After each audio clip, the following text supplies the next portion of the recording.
Hey everybody, Rob Wargell with Silencer Syndicate. In today's video, I wanted to take the opportunity to test a theory of mine. So personally, I like using muzzle devices that reduce recoil. In fact, that's the number one thing I'm chasing when I don't have a suppressor attached to my weapon is how do I make recoil go away? So I wanted to do an experiment where I took a rifle, I believe it's a 10.3, maybe it's an 11.5, something like that. It's a shorter AR-15 in pistol variant. And I wanted to see how it behaved with no muzzle adapter at all, just naked threads.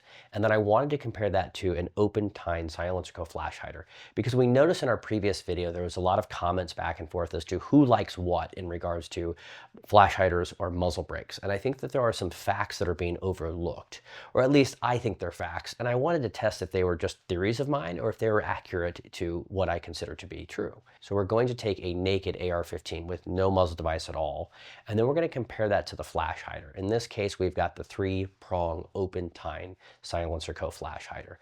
I chose this one because the closed tine to me just doesn't look as good as the 3 tine. I like how that one looks. So we're going to use that for our first comparison.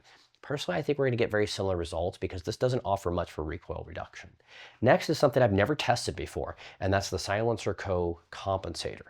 Now, I saw this when they first released it. I was really excited because it looks cool. Is it going to reduce recoil? I don't know. Compensator should reduce recoil by design. However, to me, it looks more like a flash hider, so I don't know if it's actually going to help with recoil at all, but I do think it looks really nifty. So the test will show, I hope, some type of deviation. Having said that, if you like how this thing looks, check out buying one because they said this is a limited time thing. They're not going to keep making these. However, if they sell really well, maybe we'll think about keeping them around. So I've got my fingers crossed that everybody thinks that I do too, that it looks cool, and they grab one or two of them so that they keep them around for the long haul because it's a very nifty looking device. Hopefully it performs today and we'll find out. Next is the device that is tried and true in my opinion, and that's the SilencerCo ASR. They're a 3-port recoil reducing muzzle device. Historically, I have found this thing to work really well at recoil reduction. I'm expecting it to be a very solid performer. Next is one you'll see behind me, and that's the TRYBE. TRYBE makes this device called the CIB, and that's their recoil reducing muzzle device. And TRYBE isn't really a particularly high-end AR-15 name. However, their muzzle devices are a bit expensive at about $150, but the recoil reduction is very impressive. We did a test for Blue Press magazine where we took out, I think it was like 5 or 6 people from varying levels of experience with AR-15, and we rotated them through identical AR-15s with multiple different muzzle devices. And this was one of 2 top performers. However, it is not a silencer adapter. So I just wanted to see if my non-silencer adapter, but specifically designed for recoil reduction, would perform better than the SilencerCo ASR. I would predict that it will. And if I was going to run a gun that never would see a suppressor, that would be the muzzle device I would choose because you know I don't like feeling recoil. However, for silencer adapter plus recoil reduction, I wanted to see how the two would measure up. So we'll head to the range today, compare all 4 of these. So we've got all 4 muzzle devices and then no muzzle device. So 5 complete tests we're going to run today. We'll get to about probably the 3-yard line, 5-yard line, something like that, so that we can measure how the gun behaves. Now, make it a note that I'm not going to do anything to mitigate recoil. I'm going to stand completely relaxed. And as a lefty, the gun should crawl up and to the left. As a righty, the gun will typically crawl up and to the right. I'm not going to put an aggressive stance on. I'm just going to stand completely erect and relaxed and let the gun go where it goes so that we can dissect how the energy behaves. All right, off to the range we go. Okay, so what we did on this was we kept totally relaxed so that recoil could take the gun where it wants to. This was the point of aim. This is because of sight over bore, the point of impact. So with no muzzle device, you can see the gun crawl up and to the left. And that's because Rob likes to shoot left-handed. Rob, me, this guy shoots left-handed. So the gun will crawl up and to the left as I begin to fire with no muzzle device. Let's add the first muzzle device being a flash hider, and we probably won't see a ton of difference. Okay, so here we use the flash hider. This is the 3-prong open tine flash hider. And you can see the differences. I mean, I don't know that you want to argue that that's any better. It's the same thing. So flash hiders are not designed to mitigate recoil in any type of way. And here we can see that very clearly. Point of aim, point of impact, first shot, second shot, third shot. So between nude, meaning naked threads, and the flash hider, as far as recoil reduction goes, you won't see much of a difference. You'll just see a better dispersion of the flash. So this is their compensator, and this thing, to be honest, I was expecting it to have flash hider type results, but it was a very soft shooting recoil. I mean, it was nice. So shot 1, you can see is right here. The start point's kind of the same each time, which is good. And then here's shot 2, here's shot 3. So shot 1 and 2 were really close together.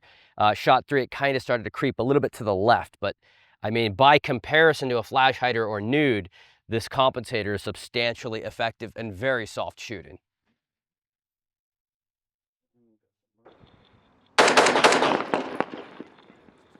All right, so this is with the ASR brake, which has historically been one of my favorites. And you can see here is shot 1, here is shot 2, and here is shot 3. It kind of just floated its way back on track. Historically, these things I dig a whole bunch because they really, really reduce recoil. And it almost started to kind of like rise up for a second there. I didn't fight the gun at all, it just kind of floated its way back on track.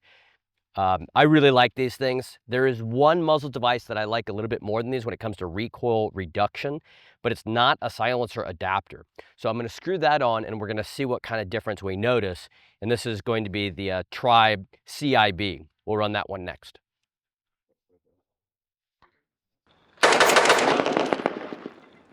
So I actually let a fourth one slip on that just because it was so smooth, it kind of slipped past me. You can kind of gather that I like this thing a whole bunch. It is impressive at recoil reduction. So we've got 1 inside the group as normal start point, 2, 3, and 4. So I mean, just really floats in the same area incredibly well.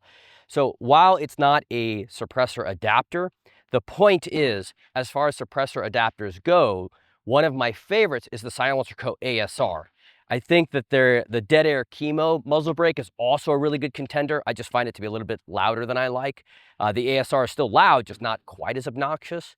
But if you say, hey, this is not going to be a suppressor host, this is just recoil reduction, then there are better recoil reducing muzzle devices than what's available when you talk about suppressor adapters. But within suppressor adapters, we got a good idea of no muzzle device, a flash hider, a compensator, and then a muzzle brake, and then compared to one of my favorite recoil reducing muzzle devices that doesn't necessarily help us with silencers.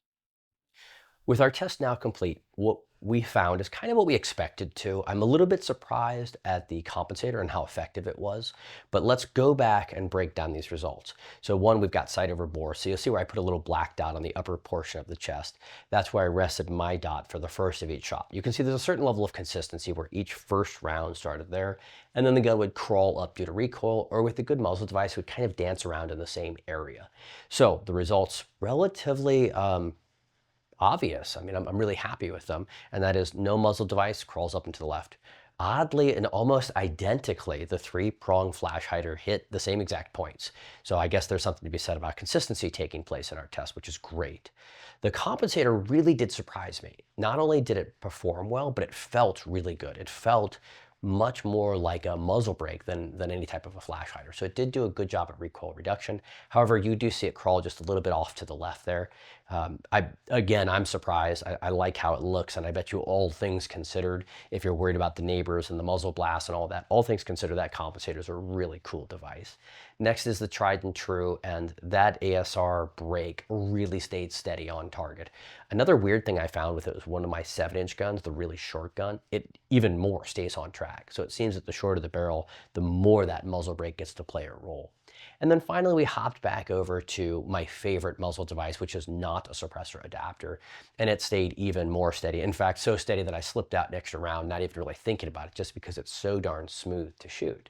So hindsight, it would be really cool if some way we could make a device like this also a suppressor adapter, but I think probably because it's too fat, it's specifically designed for certain things, that it just isn't going to pass over into being a silencer adapter. Just note that if you're going to go into a non-suppressed weapon, that there's all kinds of recoil reducing specific muzzle devices that do wonderful things.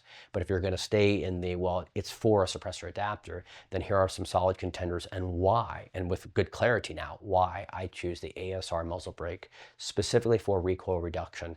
And many would argue that you protect your blast baffle instead of pushing all that blast into the first chamber called the blast baffle, that you're using the chambers of the muzzle device as blast baffles so that you're protecting your silencer just a little bit better.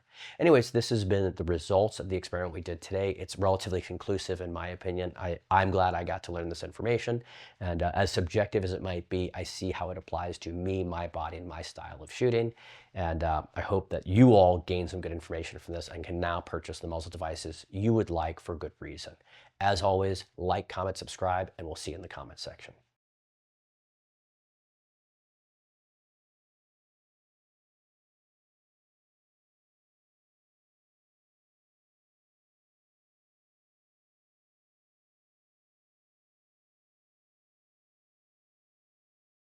TRYBE CIB.